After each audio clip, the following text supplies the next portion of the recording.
Hello students, क्या हाल चाल। उम्मीद करते हैं आप लोग बढ़िया होंगे, अच्छे होंगे और अपना तैयारी एकदम बेहतरीन अंदाज में कर रहे होंगे। तो आज हम फिर आप लोगों के समक्ष उपस्थित हुए हैं एक नए लेक्चर के साथ। जी हाँ, जैसा कि आपको पता ही है कि हम लोग एक नया कोर्स लॉन्च किए हैं, है ना। और किसके लिए? क्लास 12 के विद्यार्थियों के लिए। तो वैसे विद्यार्थी जिनका एग्जाम 2027 में है ना, और वे साइंस स्ट्रीम से हैं, तो वो विद्यार्थी इस चैनल से जुड़ करके अपना फिजिक्स, केमिस्ट्री और मैथ का तैयारी बेहतरीन अंदाज में कर सकते हैं, है ना। आपको डेली बेसिस पे लेक्चर प्रोवाइड किया जा रहा है फिजिक्स, केमिस्ट्री और मैथ का। आप प्लीज जा करके, है ना, वीडियो सेक्शन में देखिए, है ना, एक एक चीज को समझिए और उसका नोट्स बनाइए प्रॉपर। देखिए, अगर आप यहाँ से जुड़ करके तैयारी करते हैं तो मेरा भरोसा रखिए, आपको कहीं और से पढ़ने की कोई आवश्यकता नहीं है।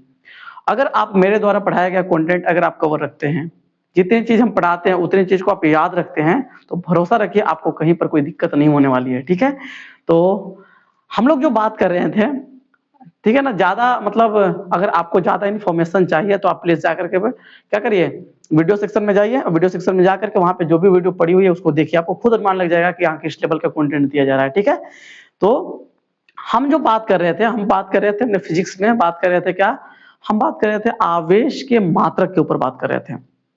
लास्ट लेक्चर में हमने आवेश के कुछ मात्रक को कवर भी किया था, है ना। और अभी तक हम लोगों ने, है ना, टोटल क्या लेक्चर, 7 लेक्चर को कवर कर लिया है फिजिक्स में। क्या लेक्चर? 7 लेक्चर। आज हमारा 8वां लेक्चर है और आज के इस लेक्चर में हम लोग क्या करेंगे, आवेश के और भी जो भी मात्रक होती है उसको डिस्कस करेंगे और उसके बाद उसके आगे के जो भी टॉपिक्स है उसको भी डिस्कस करेंगे। ठीक है, तो ज्यादा देर ना करते हुए अपने लेक्चर को शुरू करते हैं। लेकिन हाँ, आप लोग प्लीज अगर बैठिए, वीडियो वाकई में देख रहे हैं, अगर वाकई में आप पढ़ने के उद्देश्य से इस वीडियो को देख रहे हैं, तो प्लीज आपको क्या करिए, कॉपी और पेन लीजिए।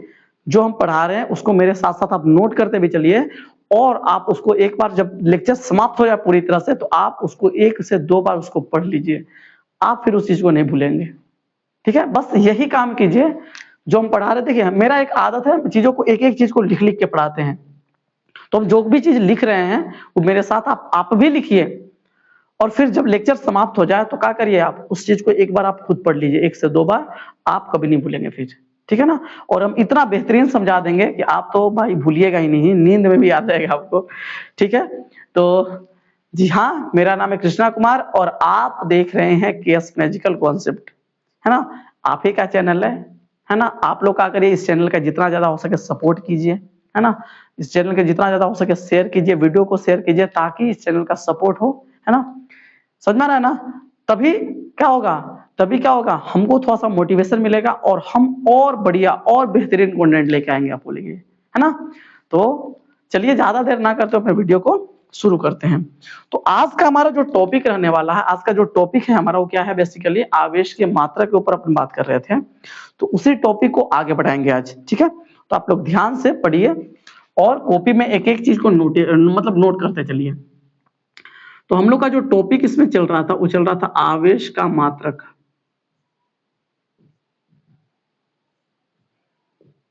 आवेश का मात्रक, है ना।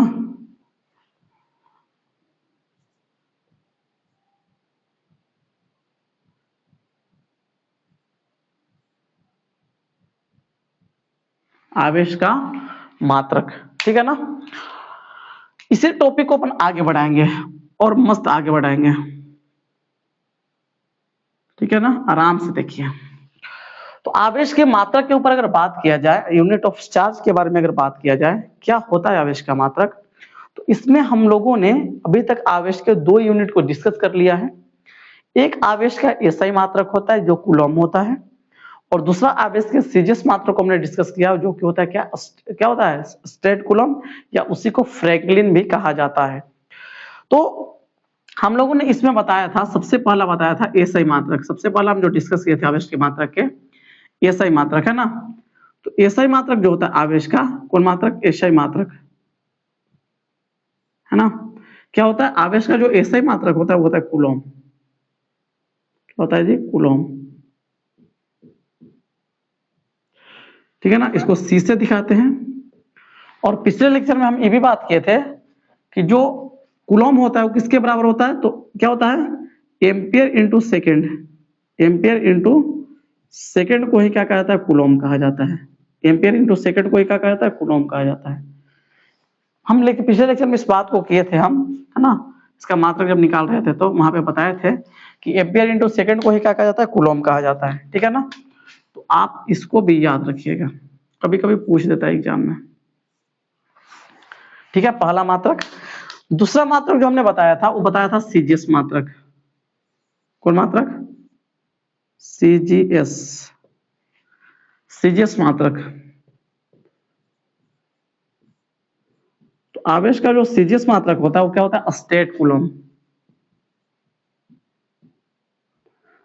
यह पिछले लेक्चर में बात किए थे, खाली इसको थोड़ा सा हम रिकॉल करें। स्टेट कूलम, स्टेट कूलम, इसको एससी से दिखाते हैं। एस मतलब स्टेट, सी मतलब कूलम, स्टेट कूलम। और जो स्टेट कूलम होता है ना, स्टेट कूलम जो होता है वो बराबर किसके होता है? स्टेट कूलम बराबर होता है फ्रैंकलिन के, है ना। इसी चीज को, स्टेट कूलम को ही क्या कहा जाता है?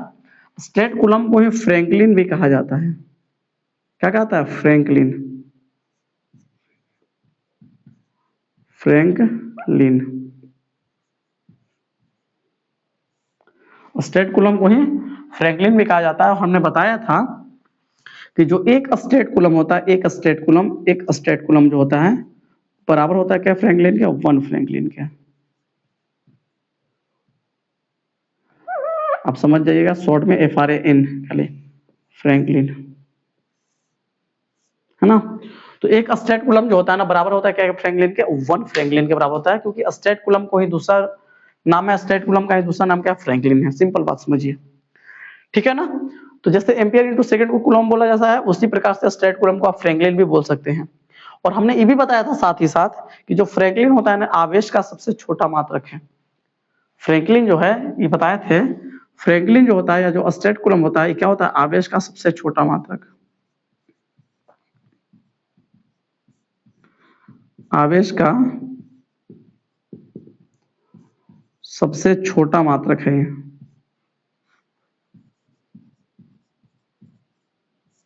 आवेश का सबसे छोटा मात्रक है। और लास्ट जो तीसरा हम कवर किए थे, तीसरा बात हमने बताया था किसके बारे में? हम बताए थे कि कूलम एसआई यूनिट और सीजीएस में क्या संबंध है। आवेश के एसआई मात्रक और सीजीएस मात्रक में हम संबंध बताए थे। आवेश के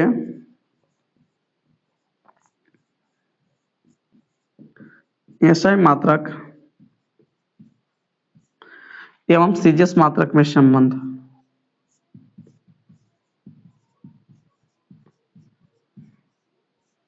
सीजीएस मात्रक में संबंध,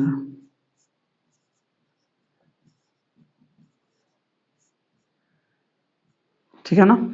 तो आवेश के एसआई मात्रक और सीजीएस मात्रक में अगर संबंध देखा जाए तो हमने आपको बताया था कि जो क्या होता है, हम बताए थे क्या, जो 10 कूलम होता है ना, 10 कूलम बराबर होता है 3 गुना 10 के पावर 10 स्टेट कूलम के, है ना। 10 कूलम बराबर होता है 3 गुना 10 के पावर 10 स्टेट कूलम के। यही रिलेशन हम बताए थे। कल के क्लास से अगर आप देखे होंगे तो आप ये बात भली बात ही जानते होंगे। और यहां से हमने 2 रिजल्ट निकाला था।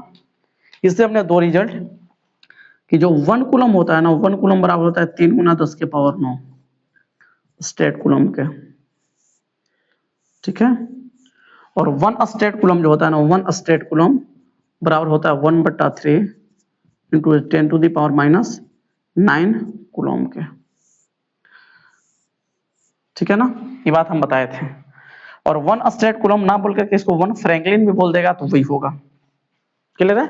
आपसे पूछ देगा कि 1 फ्रैंकलिन, 1 फ्रैंकलिन बराबर कितना कूलम के होगा? तो यही होगा 1/3 इंटू 10 टू द पावर कितना? -9 कूलम के, क्योंकि स्टेट कूलम का ही दूसरा नाम क्या है? फ्रैंकलिन है। तो यहां तक डिस्कशन हम कर लिए थे बढ़िया से एकदम, ठीक है। अब आगे बढ़ते हैं, ये तो रिकॉल कर लिए थोड़ा सा। अब आगे बढ़ते हैं, अब बात करते हैं आवेश का अन्य मात्रक। आवेश का और भी मात्रक होते हैं, कौन कौन से मात्रक है उसको भी डिस्कस करते हैं, और उन सबके बीच क्या रिलेशंस होते हैं उसको भी डिस्कस करते हैं, ठीक है ना। तो आवेश के अन्य मात्रक के बारे में बात करते हैं, ठीक है ना।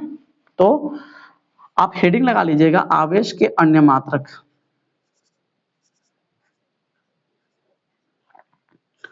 आवेश के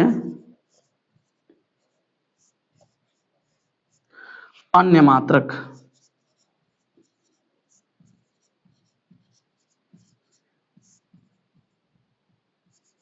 ठीक है ना। कौन कौन से मात्रक हैं भाई आवेश के, समझते हैं, आराम से समझते हैं, कोई ज्यादा हबड़ाहट कुछ नहीं है। ठीक है ना। तो सबसे पहला जो आवेश का अन्य मात्रक है, सबसे पहला जो मात्रक हम डिस्कस करेंगे आवेश के, वो आपका है क्या, आवेश का एक मात्रक होता है भाई मिली कूलम। क्या होता है, मिली कूलम, है ना, एक मात्रक है। क्या कर सकते हैं अपन, जो इंपॉर्टेंट होगा उसको मार्क कर देंगे। आवेश का एक मात्रक है मिली कूलम, मिली कूलम। इसको कैसे लिखते हैं, एम, एम सी। एम का मतलब मिली और सी का मतलब कूलम। एम का मतलब मिली और सी का मतलब कूलम। ठीक है। और आपको इस बात का मतलब आपको ये बात याद होना चाहिए कि एक मिली कूलम कितना कूलम के बराबर होता है। तो एक मिली कूलम जो होता है ना, चूंकि एक मिली कूलम जो होता है, आप याद रखिएगा कि 1 मिली कूलम जो होता है ना, वो बराबर होता है 10⁻³ कूलम के। साथ साथ आप लिख देते भी चलिएगा कि मिली कूलम आवेश का मात्रक है, और 1 मिली कूलम जो होता है ना, 1 मिली कूलम वो बराबर होता है कितना का, 10⁻³ कूलम के बराबर होता है। ठीक है जी। अच्छा, दूसरा जो आवेश का मात्रक है, दूसरा आवेश का जो मात्रक होता है, वो दूसरा मात्रक होता है आवेश का, होता है माइक्रो कूलम। माइक्रो कूलम, और ये बहुत बार आएगा। माइक्रो कूलम को ऐसे लिखते हैं म्यू सी। ये म्यू जो है ना, इसको पढ़ते हैं माइक्रो, का पढ़ते हैं माइक्रो, तो माइक्रो कूलम, म्यू सी। तो एक माइक्रो कूलम में कितना कूलम होता है, ये भी जान लीजिए कि 1 माइक्रो कूलम जो होता है ना, 1 माइक्रो कूलम जो होता है ना, वो बराबर होता है 10⁻⁻6 कूलम के। याद रखिएगा, 1 माइक्रो कूलम जो होता है वो बराबर होता है 10⁻⁻6 कूलम के। अरे 10⁻⁻6 को माइक्रो बोला ही जाता है भाई। आप पढ़े होंगे मानक उपसर्ग क्लास 11 में, तो जान रहे होंगे इस बात को। तो 1 माइक्रो कूलम जो होता है ना, वो बराबर होता है 10⁻⁻6 कूलम के। ये भी याद रखिएगा आप। क्लियर है। तो दो मात्रक तो समझे, अन्य मात्रक में मिली कूलम और माइक्रो कूलम। इसके अलावा मिली कूलम और माइक्रो कूलम के अलावा आवेश के और भी मात्रक होते हैं, बहुत सारे मात्रक होते हैं। जैसे तीसरा मात्रक जो होता है ना, तीसरा मात्रक आवेश का होता है नैनो कूलम। तीसरा जो होता है आवेश का मात्रक होता है nano coulomb. Nano, nano coulomb. अरे गाड़ी वाला नैनो नहीं है भाई, ठीक है, नैनो कूलम। ठीक है, आप लोग गाड़ी वाला समझ जाते हैं। नैनो कूलम तो किसके तीसरा एन से लिखता है, एन फॉर नैनो और सी मतलब कूलम, है ना। तो यहाँ पर भी आपको पता होना चाहिए कि एक नैनो कूलम में कितना कूलम होता है जी। तो हाँ, ये बिल्कुल पता होना चाहिए। तो आप याद रखिएगा कि 1 नैनो कूलम जो होता है ना, 1 नैनो कूलम बराबर होता है 10⁻⁻9 कूलम। -9 को बोला जाता है नैनो, -9 को 10⁻⁻9 का बोला जाता है नैनो। बस कूलम लगा दीजिए, तो 10⁻⁹ कूलम। कूलम नहीं लिखे, लिख दीजिए, जरूर है ना, है ना। तो 1 nano coulomb equal to 10⁻⁹ coulomb. Actual में जानते हैं क्या होता है, 10⁻³ को बोलते हैं मिली, -6 को माइक्रो और -9 को नैनो। ठीक है, इसलिए मिली कूलम में 10⁻³ कूलम हो गया, माइक्रो में 10⁻⁶ कूलम हो गया, और नैनो कूलम में 10⁻⁹ कूलम हो गया। ठीक है चीजें। अच्छा, तो ये 3 मात्रक हो गया आवेश का। इसके अलावा मतलब ये इसमें सबसे इंपॉर्टेंट माइक्रो कूलम है, यही आपको बहुत जगह यूज किया जाता है ना। उसके अलावा अगर बात करें आवेश के और भी मात्रक होते हैं। एक मात्रक जो होता है आवेश का, वो होता है एब्सोल्यूट कूलम। क्या होता है, एब्सोल्यूट कूलम पढ़ते हैं। तो आवेश का एक मात्रक और है एब्सोल्यूट कूलम। चौथा, absolute, absolute, absolute coulomb. Absolute coulomb को ऐसे लिखता है ए बी, एब्सोल्यूट कूलम, है ना, absolute coulomb. A B coulomb, A B और सी, ए बी एब्सोल्यूट और ये कूलम, चाहे स्मॉल भी लिख सकते हैं आप, ए बी एब्सोल्यूट और कूलम। लेकिन ऐसे नहीं लिखाता है, बड़ा रहता है, फर्स्ट लेटर बड़ा रहता है। ए बी एब्सोल्यूट और ये क्या होता है, कूलम बोल सकते हैं, ए बी कूलम,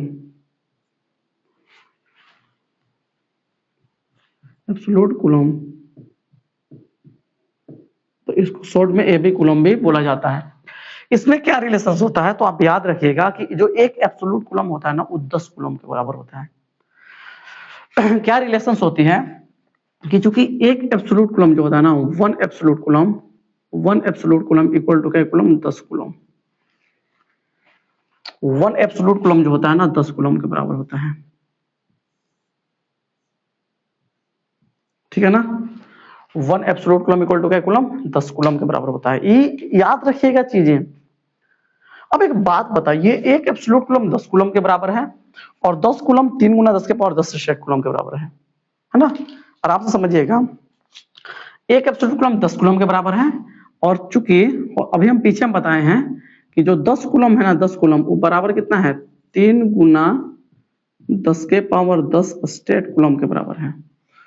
तो इन दोनों बात से आप क्या समझ में आ रहा है, आपको इन दोनों चीज से क्या समझ में आ रहा है ना। अगर मान लीजिए 1 और 2 को अगर देखा जाए, इन दोनों से आपको क्या समझ में आ रहा है, इन दोनों के बीच अगर रिलेशंस देखें, इसको अगर मान लीजिए फर्स्ट मान रहे हैं, इसको कुछ समय के लिए सेकंड मान रहे हैं, तो स्टेटमेंट 1 और 2 से आपको क्या समझ में आ रहा है, स्टेटमेंट 1 और 2 से समझ में आ रहा है कि एक स्टेट को एक एब्सोल्यूट कूलम बराबर होगा 10 कूलम के और वो बराबर होगा 3 गुना 10 के पावर 10 स्टेट कूलम के। समझ में तो वही आ रहा है। तो अगर मान लीजिए फ्रॉम स्टेटमेंट 1 एंड 2, या ऐसे बोल सकते हैं according to statement 1 and 2,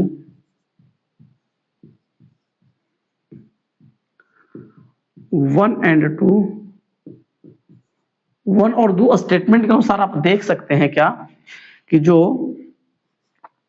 one absolute coulomb जो है ना,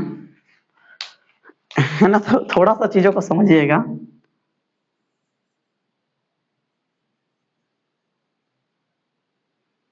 मेरी आदत है थोड़ा सा चीजों को अच्छा से लिखना सजा के।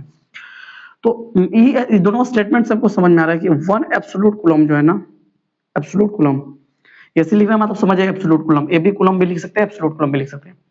तो वन एब्सोल्यूट कूलम जो है ना, बराबर है क्या कूलम के, 10 कूलम के, और ये बराबर कितना के है, 3 गुना 10 के पावर 10 स्टेट कूलम के। Very important. यहां से आप बहुत तरह के सवाल कर सकते हो। तो इन दोनों में तो क्या, इन दोनों में क्या मतलब सवाल बन सकता है, तो हम बता दिए ऑलरेडी।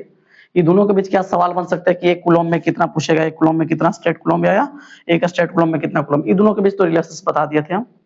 अगर एब्सोल्यूट कूलम से स्टेट कूलम पूछे तो हमको पहला बात तो यही समझ में आ रहा है, पहला बात तो इसलिए समझ में आ रहा है कि एक स्टेट कूलम जो होता है, सॉरी एक एब्सोल्यूट कूलम जो होगा ना, वो बराबर होगा 3 गुना 10 के पावर 10 स्टेट कूलम के।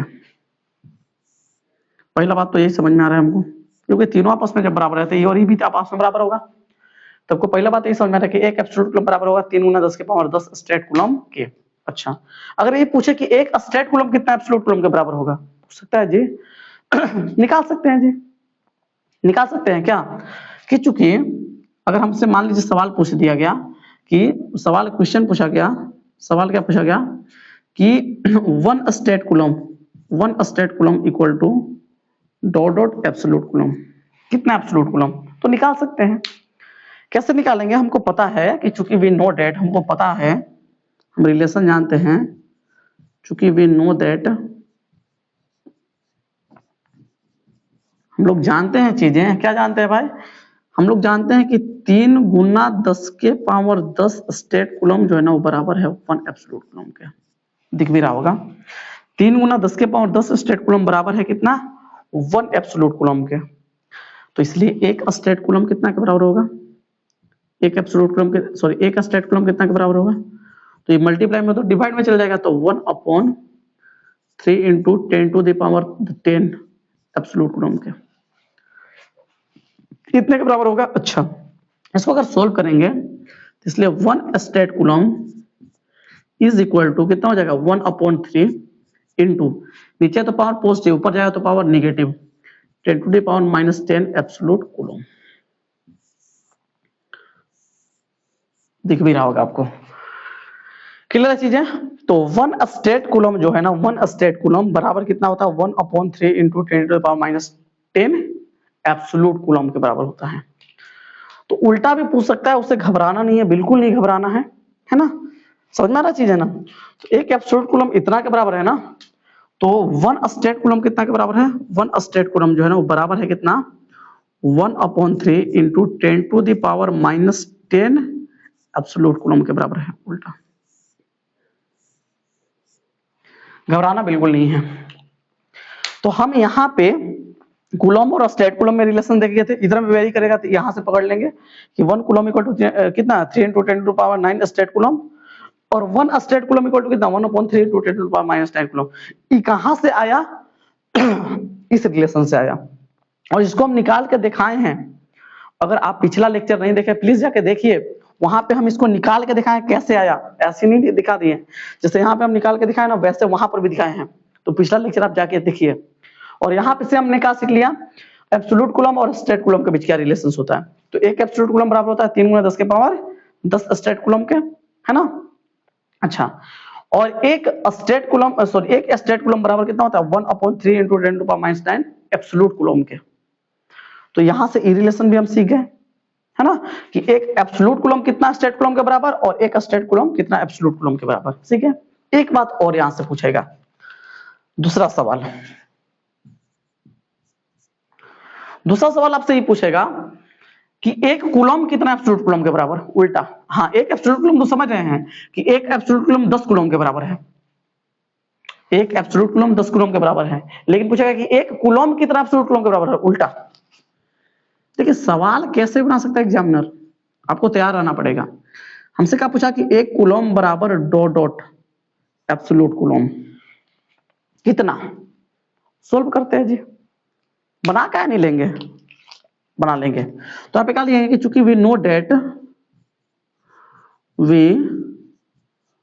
दैट हम लोग जानते हैं, हम लोग क्या जानते हैं, हम लोग जानते हैं कि 10 कूलम में एक एब्सोल्यूट कूलम। क्या जानते हैं हम लोग, हाँ बिल्कुल जानते हैं जी, कि 10 कूलम जो होता है ना, ए भगवान गलती लिखा जाता है हमेशा, कोई बात नहीं। क्या होता है 10 कूलम जो होता है ना वो बराबर होता है 1 एब्सोल्यूट कूलम के। देख लीजिए 10 कूलम बराबर है एक एब्सोल्यूट कूलम के। तो हमको क्या पूछा, एक कूलम में कितना एब्सोल्यूट कूलम। कोई बात नहीं जी, इधर ही मल्टीप्लाई में इसको डिवाइड में भेज दीजिए। तो इसलिए एक कूलम में कितना हो जाएगा 1/10 एब्सोल्यूट कूलम। तो ये लिखेगा तब भी ठीक, समझ में आ रहा चीजें। तो 1 कूलम इक्वल टू कितना एब्सोल्यूट कूलम हो गया 1/10 एब्सोल्यूट कूलम। आपको एक एक नियम के मैथ बनाए होंगे तो आपको ये बात समझ में आ रही होगी, है ना। एक कूलम में कितने एब्सोल्यूट कूलम हो गए भाई, तो एक कूलम में 1/10 एब्सोल्यूट कूलम। या फिर क्या करेगा जी, या फिर इसको डिवाइड कर देगा। तो डिवाइड करेगा तो 1 कूलम इक्वल टू कितना आएगा 0.1 एब्सोल्यूट कूलम। डिवाइड कर देगा तो वही तो आएगा, जब एक को आप 10 से भाग देगा तो 0.1 ही तो आएगा। तो एक कूलम बराबर कितना एब्सोल्यूट कूलम आएगा 0.1 एब्सोल्यूट कूलम। क्लियर है। या फिर ऐसा भी बोल देगा, या फिर ऐसा देगा, या फिर इसको ऐसे ना लिख करके ऐसे लिखेगा कि 1 कूलम इक्वल टू, नीचे तो पावर पॉजिटिव ऊपर या तो निगेटिव, तो 10 के पावर -1 एब्सोल्यूट कूलम भी लिखेगा। सब एक ही है, लिखने का अंदाज अलग अलग है खाली। ठीक है जी, तो ये है तीनों में रिलेशंस, ठीक है ना। और यहां पूरा मात्रक है ना, यहां तक है। और समझते हैं आवेश का एक मात्रक और है, पांचवा, है ना। वहां से भी सवाल पूछे जाते हैं और बहुत बेहतरीन सवाल पूछे जाते हैं, उसको भी अपन कवर करते हैं आज।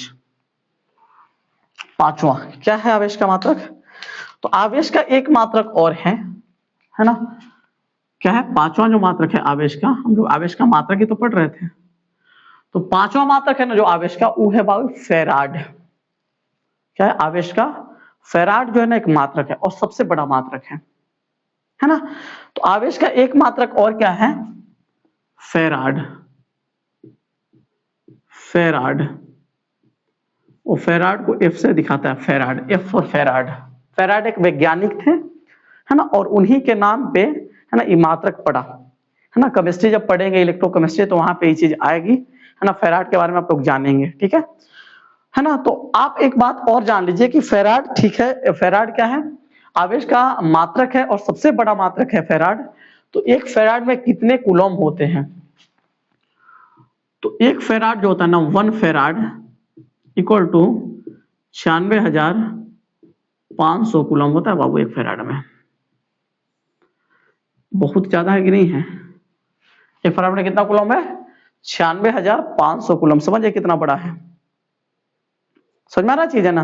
तो ये जो है ना आवेश का सबसे बड़ा मात्रक है ना। सबसे छोटा मात्रक है फ्रैंकलिन और सबसे बड़ा मात्रक है फैराड। तो दोनों को हम एक ही जगह लिख दें? हाँ लिख देते हैं जी। तो दोनों को अगर एक ही जगह हम लिखें, दोनों को अगर एक ही जगह लिखें हम तो बेहतरीन लिख देंगे, है ना। अगर नोट पॉइंट लिख दें अपन, बहुत बढ़िया से अपन लिख दें इसको, और इसको याद रखिएगा पूछा जाता है एग्जाम में, इस पॉइंट को आप भूल नहीं सकते हैं, ठीक है ना। तो दोनों बात हम लिख ही देते हैं, हालांकि लिखे थे ऑलरेडी, इस पॉइंट को लिखे थे पहले, लेकिन फिर भी एक बार और लिखेंगे। पहला बात तो हमको ये समझ में आ रहा है कि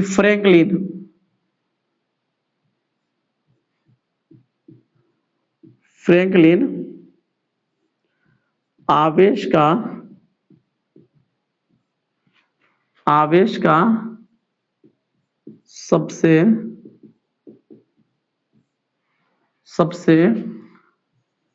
छोटा मात्रक है,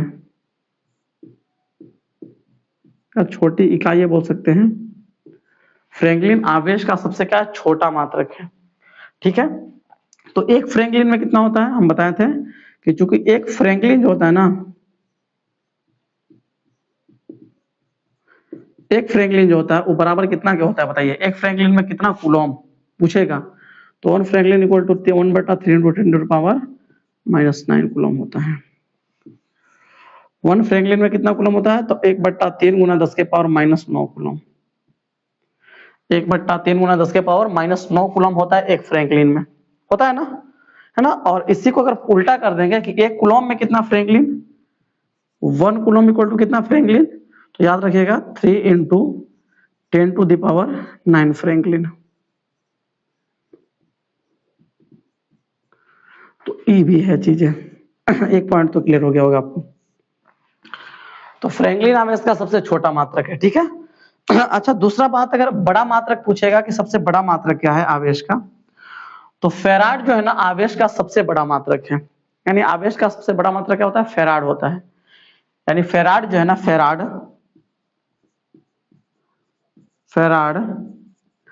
आवेश का सबसे बड़ा मात्रक है, सबसे बड़ा मात्रक है। तो आवेश का जो सबसे बड़ा मात्रक होता है वो होता है फैराड। क्या होता है जी, फैराड होता है। अच्छा, और जैसा कि हमने यहाँ पे लिख ही दिया कि एक फैराड जो होता है ना, चूंकि एक फैराड जो होता है वो बराबर होता है 96,500 कूलम के। तो बहुत बड़ा वैल्यू है, 96,500 कूलम के बराबर होता है एक फैराड। क्लियर है चीज है जी। उम्मीद करते हैं आप लोग को समझ में आया होगा यहाँ तक की चीजें, ठीक है।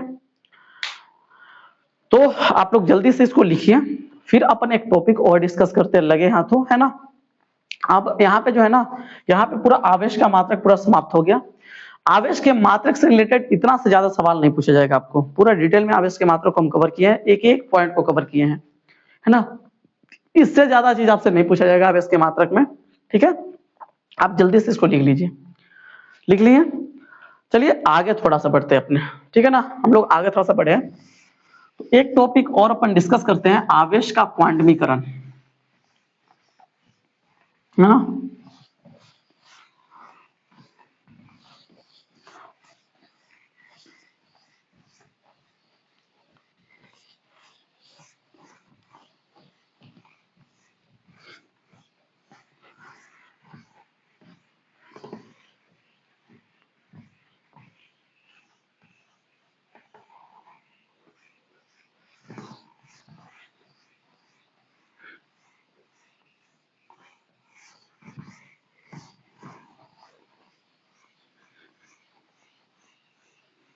ठीक है जी।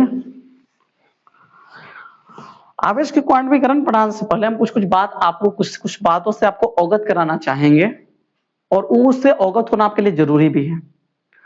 क्या क्या चीजें हैं जी, तो कुछ कुछ चीजें हम लिख रहे हैं, उसके बाद अपन चलेंगे टॉपिक पे, ठीक है ना।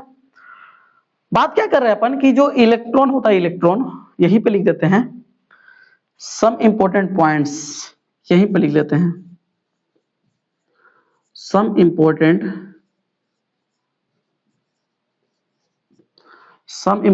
पॉइंट्स,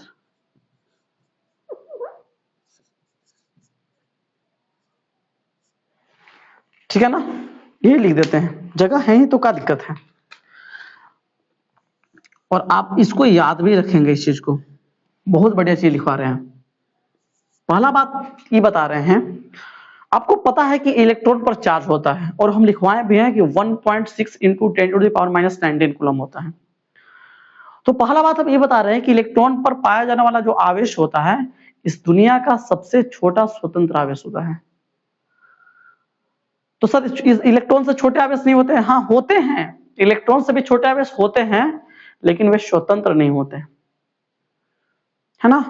तो सबसे पहला पॉइंट तो वही लिखवा रहे हैं हम कि इलेक्ट्रॉन पर पाया जाने वाला आवेश इस दुनिया का सबसे छोटा स्वतंत्र आवेश होता है। क्या? इलेक्ट्रॉन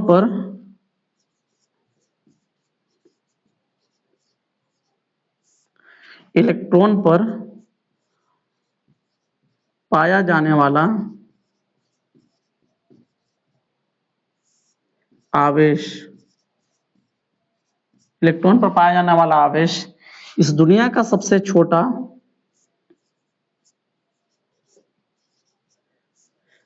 इस दुनिया का सबसे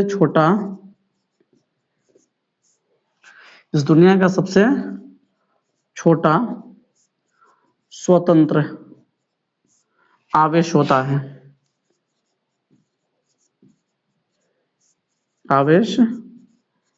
होता है, जिसे कोई द्वारा ई द्वारा प्रदर्शित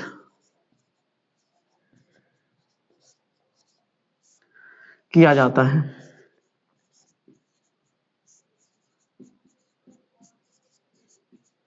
मतलब इलेक्ट्रॉन पर पाया जाने वाला जो आवेश है इस दुनिया का सबसे छोटा स्वतंत्र आवेश होता है, स्वतंत्र सबसे छोटा आवेश है, जिसको किससे रिप्रेजेंट करते हैं? ई से। और जो ई का वैल्यू होता है, यहाँ पे देखते चलिए आप लोग साथ ही साथ, ई का जो वैल्यू होता है वो कितना होता है? 1.6 इंटू 10⁻⁻⁹ कूलम। सही है। तो सवाल आया सर इससे छोटे आवेश नहीं होते हैं क्या? नहीं, इससे छोटे भी आवेश होते हैं जिन्हें क्वार्क कहा जाता है, लेकिन वे स्वतंत्र नहीं होते। मतलब क्या बोल रहे हैं अपन? दूसरा पॉइंट क्या बोल रहे हैं कि इलेक्ट्रॉन से भी छोटे आवेश होते हैं, इलेक्ट्रॉन से भी छोटे आवेश होते हैं,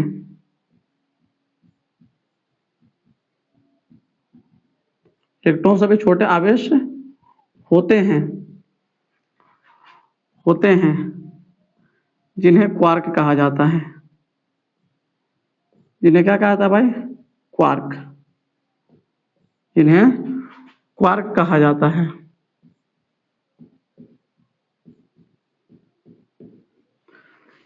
ठीक है ना।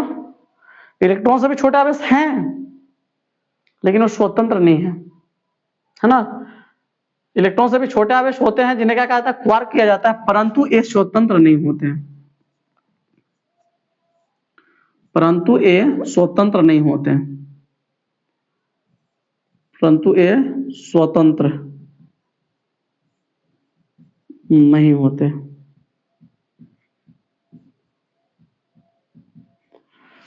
जो क्वार्क होते हैं ना, क्वार्क तो दो को हम पढ़ेंगे, अप क्वार्क डाउन क्वार्क होता है बेसिकली।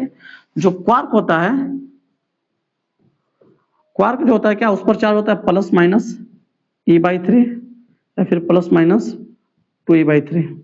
इलेक्ट्रॉन को भी विभाजित कर देता है, लेकिन स्वतंत्र नहीं है। फिर समझ में आ रहा है चीजें? स्वतंत्र नहीं है ये। इसलिए कभी भी हम फिजिक्स में कंसीडर करेंगे, फिजिक्स में सबसे छोटा आवेश अगर कंसीडर करेंगे तो इलेक्ट्रॉन को कंसीडर करेंगे, और इलेक्ट्रॉन को मौलिक आवेश भी कहा जाता है ना। तो तीसरा पॉइंट हम ये लिख रहे हैं कि फिजिक्स में, पूरे फिजिक्स में सबसे छोटा, पूरे फिजिक्स में फिजिक्स में सबसे छोटा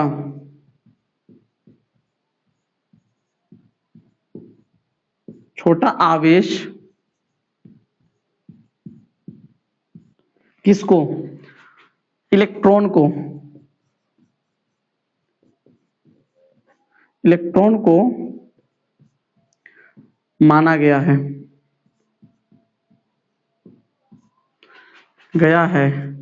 ना, जिसे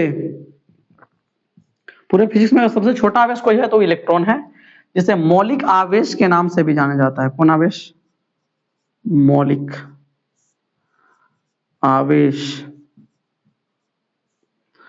के नाम से भी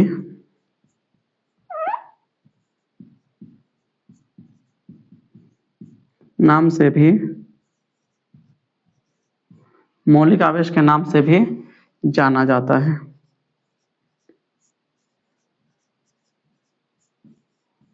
ठीक है ना? तो पूरे फिजिक्स में सबसे छोटा आवेश अगर कभी भी कंसीडर करेंगे अब, तो इलेक्ट्रॉन को कंसीडर करेंगे, और इसको क्या कहा गया? मौलिक आवेश। मतलब the smallest unit of charge अगर कभी भी बात करें तो समझ जाइए इलेक्ट्रॉन, है ना? तो स्मॉलेस्ट यूनिट ऑफ चार्ज जो होता है ना, वो क्या होता है? इलेक्ट्रॉन। क्या होता है? स्मॉलेस्ट यूनिट ऑफ चार्ज जो होता है ना, बराबर क्या है? इलेक्ट्रॉन है। स्मॉलेस्ट यूनिट ऑफ चार्ज कौन है? इलेक्ट्रॉन है, और ये है कितना? 1.6 × 10⁻⁻19 कूलम। हमेशा ये बात सत्य है। ठीक है? अच्छा, मतलब अब इलेक्ट्रॉन को ब्रेक नहीं कर सकते अपन। फिजिक्स में सबसे छोटा आवेश अगर इलेक्ट्रॉन ही मानेंगे हम, और हम पढ़ भी रहे हैं फिजिक्स ही, इसमें सबसे छोटा इलेक्ट्रॉन ही है, तो बताओ उसको क्या तोड़े? अब उसको तो ब्रेक नहीं किया सकता है। मतलब सबसे छोटा आवेश अब इलेक्ट्रॉन है, इलेक्ट्रॉन को तोड़ना पॉसिबल नहीं। अब हाँ, तोड़ा गया, लेकिन सब स्वतंत्र नहीं है ना। तो फिजिक्स में हम कभी भी छोटा आवेश बोले तो समझ जाना इलेक्ट्रॉन। तो सबसे छोटा इलेक्ट्रॉन, तो क्या उसको तोड़ा जा सकता है? नहीं। सबसे छोटा वही है यार, कहां तोड़ देगा तू? है कि नहीं बात? अब देखिए, अगर मान लीजिए आपके पास कोई भी वस्तु है, अब हम एक टॉपिक डिस्कस करेंगे बेसिकली, और उस टॉपिक का नाम है आवेश का क्वांटमीकरण, क्वांटाइजेशन ऑफ चार्ज। ठीक है ना? क्या डिस्कस करेंगे? आवेश का क्वांटमीकरण। तो उस टॉपिक को जल्दी से अपन डिस्कस कर लेते हैं, है ना? तो आप अभी जो हम एक टॉपिक पढ़ने वाले हैं, बेहतरीन टॉपिक है, बहुत अच्छा टॉपिक है, और यहां सवाल बनते ही बनते हैं। आवेश का क्वांटमीकरण। आवेश के क्वांटमीकरण से आप क्या समझते हैं?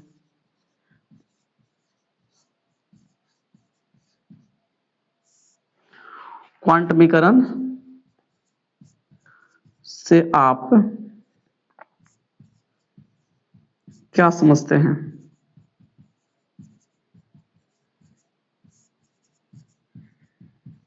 आवेश के क्वांटमीकरण से आप क्या समझते हैं? मान लीजिए एक प्रश्न है, बहुत बढ़िया सवाल है और मस्त सवाल है। किसको बोलते हैं आवेश का क्वांटमीकरण? समझते हैं? किसी वस्तु को जो आवेश, अगर मान लीजिए आपको कोई वस्तु दे दिया जाए, न्यूट्रल वस्तु, तो उस वस्तु को आवेशित करने का दो ऑप्शन है। कोई भी वस्तु को आवेशित करने का क्या ऑप्शन है? दो ऑप्शन। या तो उस वस्तु को इलेक्ट्रॉन दे दिया जाए, या तो उससे इलेक्ट्रॉन ले लिया जाए। बस फर्क ये होगा कि अगर उस वस्तु को इलेक्ट्रॉन देंगे तो उस पर आएगा निगेटिव चार्ज, और उससे इलेक्ट्रॉन लेंगे तो उस पर आएगा पॉजिटिव चार्ज। है कि नहीं बात? मतलब किसी भी वस्तु को आवेशित करने का दो ऑप्शन है ना? मान लीजिए मेरे पास एक वस्तु है, मान लीजिए मेरे पास एक वस्तु ए है, ए न्यूट्रल है। न्यूट्रल मतलब अभी इसके पास टोटल चार्ज कितना है? 0। इसके पास अभी टोटल चार्ज कितना है? 0 है। ठीक है? अब इसको आवेशित करने का मतलब वस्तु ए को आवेशित करने का, वस्तु ए को आवेशित करने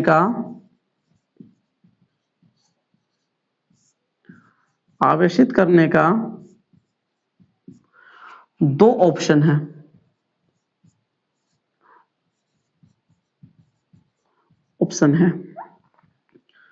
क्या ऑप्शन है? दो ऑप्शन। क्या ऑप्शन है? ये सबसे फर्स्ट ऑप्शन जो है, या तो इससे इलेक्ट्रॉन ले लिया जाए, सॉरी, क्या कर दिया जाए, इससे इलेक्ट्रॉन ले लिया जाए या तो इलेक्ट्रॉन इसको दे दिया जाए। दो ऑप्शन ही ना है, तो ऑप्शन नंबर 1, ऑप्शन नंबर 1 है ना। पहला क्या है, वस्तु ए के इलेक्ट्रॉन दे दिया जाए, है ना, या वस्तु ए इलेक्ट्रॉन को ग्रहण कर ले। ऑप्शन नंबर 1 क्या है, वस्तु ए को इलेक्ट्रॉन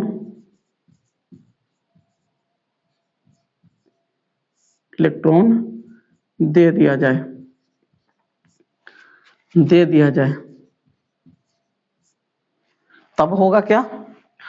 और ऑप्शन नंबर 2 क्या है मेरे पास, समझते हैं। ऑप्शन नंबर 2 जो है ना, वह वस्तु ए को इलेक्ट्रॉन, वस्तु ए से इलेक्ट्रॉन ले लिया जाए, वस्तु ए से इलेक्ट्रॉन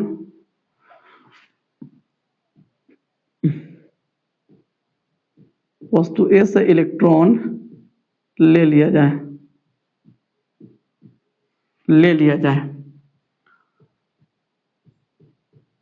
ठीक है। दो पॉसिबिलिटी है, समझते हैं। अगर मान लीजिए वस्तु ए को इलेक्ट्रॉन देंगे, कंडीशन 1 को डिस्कस करते हैं। मान लीजिए मेरे पास ऑब्जेक्ट ए है ना, टेढ़ा मेढ़ा मैनेज कर लीजिएगा ए, आप इसको इलेक्ट्रॉन दे रहे हैं बाहर से,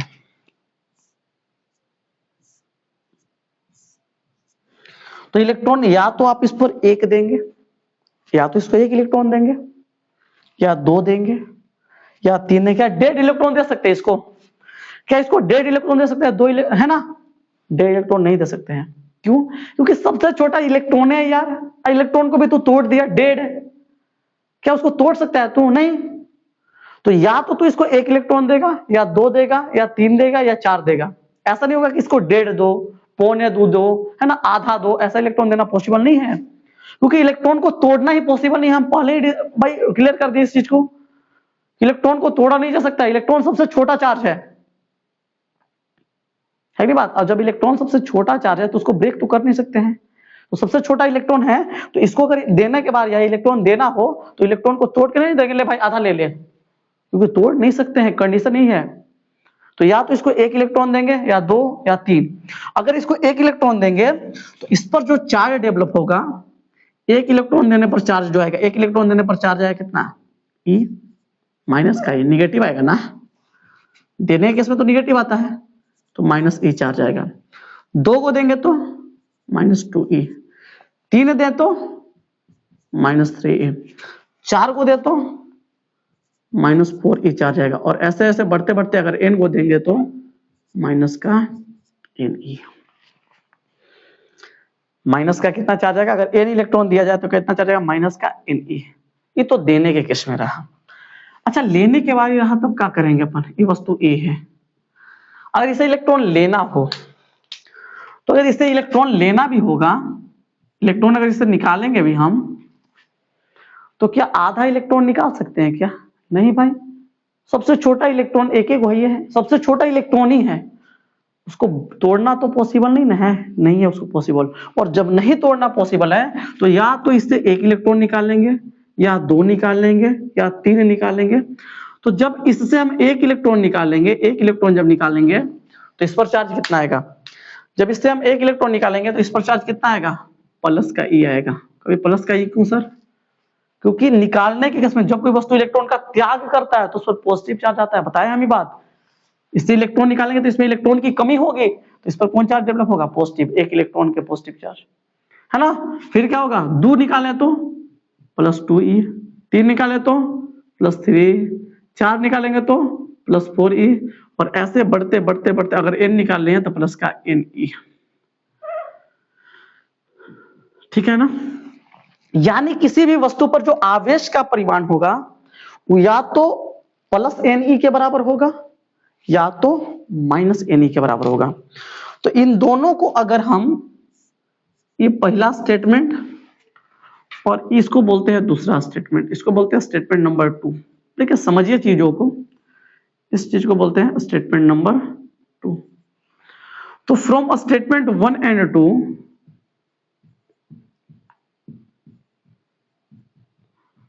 फ्रॉम स्टेटमेंट 1 एंड 2, पहला और दूसरा स्टेटमेंट से हम क्या बोल रहे हैं, पहला और दूसरा स्टेटमेंट से हमको ये बोल रहे हैं कि कोई भी वस्तु पर जो आवेश का परिमाण होगा Q, वो या तो प्लस Ne या तो माइनस Ne के बराबर होगा। यही तो होगा, कोई भी वस्तु पर जो आवेश का परिमाण होगा या तो पॉजिटिव Ne के बराबर होगा और या तो निगेटिव Ne के बराबर होगा। जहां जहां कौन क्या है इसके बारे में भी लिख देते हैं हल्का हल्का। जहां क्या है, जहां n जो है ना, n इंटीजर्स होगा या पूर्णांक होगा, n पूर्णांक होगा या पूर्ण संख्या होगा, है ना। 0 इलेक्ट्रॉन निकाल सकते किसी से या 0 दे भी सकते हैं, 0 मतलब एक भी नहीं, है ना। तो n का जो वैल्यू होगा वो क्या होगा, 0 1 2 3 और ऐसे बढ़ते बढ़ते पूरा। क्लियर है चीजें, n का वैल्यू यही होगा, है ना। अगर एक इलेक्ट्रॉन निकालेंगे हम, वैसे अगर एक इलेक्ट्रॉन निकालेंगे तो उस पर एक निगेटिव चार्ज, सॉरी एक पॉजिटिव चार्ज आएगा, और 2 को निकालेंगे तो 2 को पॉजिटिव चार्ज आएगा। तो n का वैल्यू यहाँ पूर्ण संख्या होगा, ठीक है। और E जो है ना, E है चार्ज ऑन इलेक्ट्रॉन, और ये कितना होगा 1.6 into 10 to the power minus 19 coulomb. और ये क्या है, ये है मौलिक आवेश। ये क्या है, ये है मौलिक आवेश, मौलिक आवेश या मूल आवेश, मौलिक आवेश। इलेक्ट्रॉन पर पाया जाने वाला आवेश मौलिक आवेश कहलाता है। तो आवेश का क्वांटम, इसी गुण को, आवेश के इसी गुण को कहा जाता है आवेश का क्वांटमीकरण। तो इसका डिफिनेशन बनाइए, क्या लिखेंगे, तो लिखिए किसी भी वस्तु पर आवेश की मात्रा हमेशा मूल आवेश वही मौलिक आवेश इलेक्ट्रॉन के पूर्ण गुणज के रूप में, देखिए पूर्ण गुणज के रूप में, मल्टीपल के रूप में, समझ में रहा है ना, इंटीग्रल मल्टीपल के रूप में है, यहाँ पे पूर्ण गुणज के रूप में है, ये पूर्ण संख्या, ये सब इनका पूर्ण संख्या, तो पूर्ण गुणज के रूप में है कि नहीं है, है। इसका डेफिनेशन क्या बना यहां से,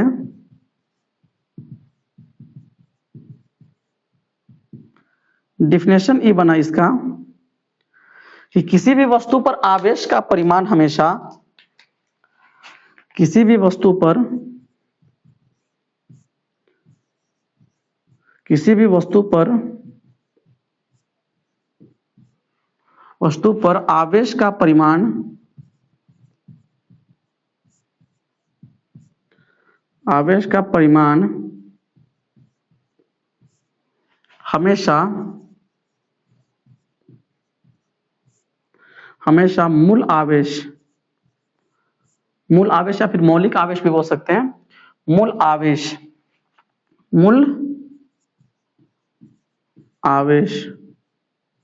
और मूल आवेश है कौन, इलेक्ट्रॉन।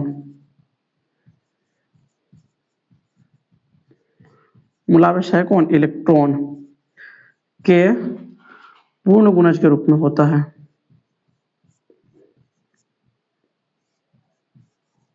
पूर्ण गुणज के रूप में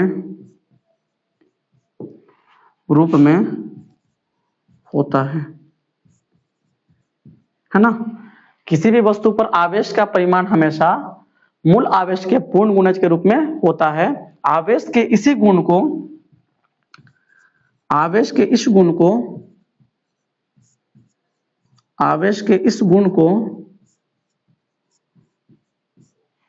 गुण को क्या कहता है, आवेश का क्वांटमीकरण कहा जाता है, आवेश का क्वांटमीकरण,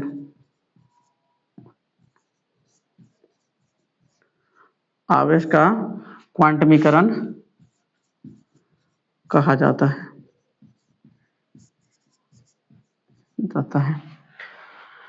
है ना। आवेश का क्वांटमीकरण कहा जाता है। इस गुण के अनुसार क्या होगा जी, इस गुण के अनुसार, इस गुण के अनुसार, इस गुण के अनुसार क्या हो जाएगा, कोई भी वस्तु पर जो आवेश का परिमाण होगा वो या तो प्लस या तो माइनस Ne के बराबर होगा। क्यों बराबर क्या होगा, Ne,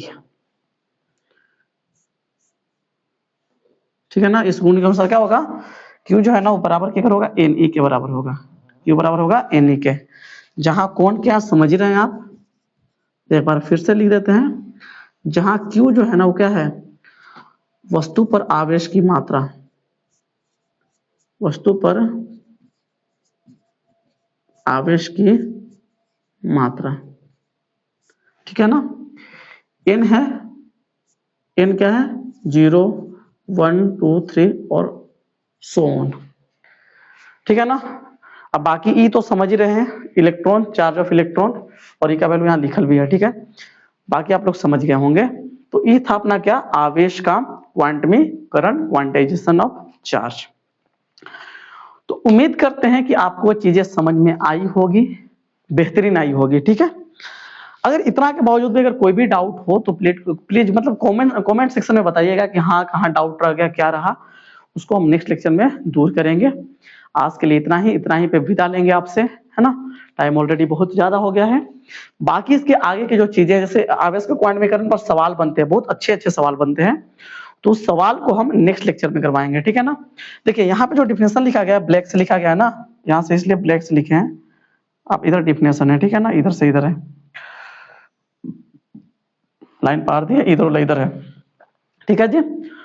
तो लेते हैं आपसे विदा, मिलते हैं आपसे अगले लेक्चर में। आप जरूर बताइएगा आपको चीजें कैसी लगी, समझ में आई या नहीं आई, जैसा भी हो जरूर बताइएगा, क्योंकि आपका फीडबैक हमारे लिए बहुत इंपॉर्टेंट है, और आपके फीडबैक से ही हमारे आगे की जर्नी तय होगी, ठीक है। तो अगर आपको वाकई में अच्छा लग रहा है वीडियो है ना, लेक्चर अच्छा लग रहा है, समझ में आ रही चीजें, तो इस वीडियो को जितना ज्यादा हो सके शेयर करें अपने दोस्त यार तक, है ना। और इस मतलब चैनल को सब्सक्राइब करें और वीडियो को लाइक करें, और चैनल का जितना ज्यादा सपोर्ट होगा, है ना, हमको हमारा मोटिवेशन उतना बढ़ेगा, और हम आप लोगों के लिए इससे भी बेहतर कंटेंट लेके आएंगे। तो मिलते हैं आपसे अगले लेक्चर में, आज के लिए इतना ही, गुड बाय, जय Hind, best of luck, thank you.